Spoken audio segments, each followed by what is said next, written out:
It's one of the biggest weekends for Wakulla County, bringing in people from around the world. WTXL ABC 27's Jada-Williams is live this morning with more on the Worm Gruntin Festival. Good morning, Jada.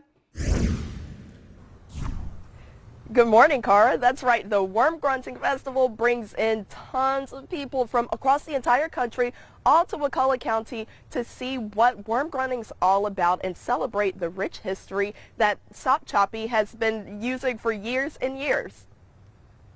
We've all heard the saying, the early bird gets the worm, but in Sop Choppy, Florida, that's more than just a figure of speech.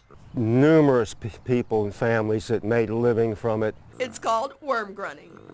Trying to imitate a mole moving through the ground.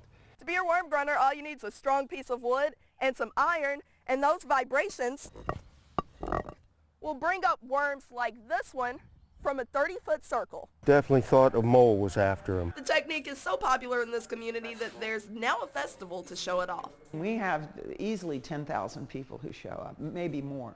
The festival focuses on what makes worm grunting and Sop Choppy so unique. Too many people forget about the traditional things that have been around forever.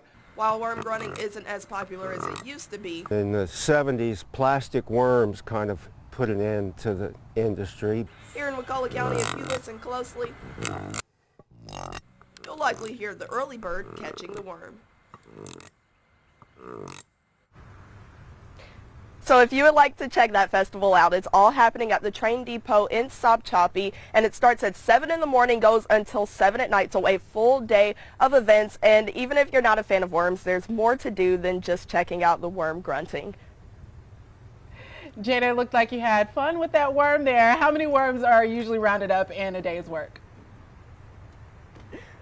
Well, it's really interesting. So they fill up a couple of hundreds of cans of worms, and each can holds about 500. So those numbers, I'm pretty sure they lose count, but they said that this is something that happens all day, every day in Sop Choppy still, despite the plastic worms taking over the industry a little bit, and thousands of worms get sold every single day.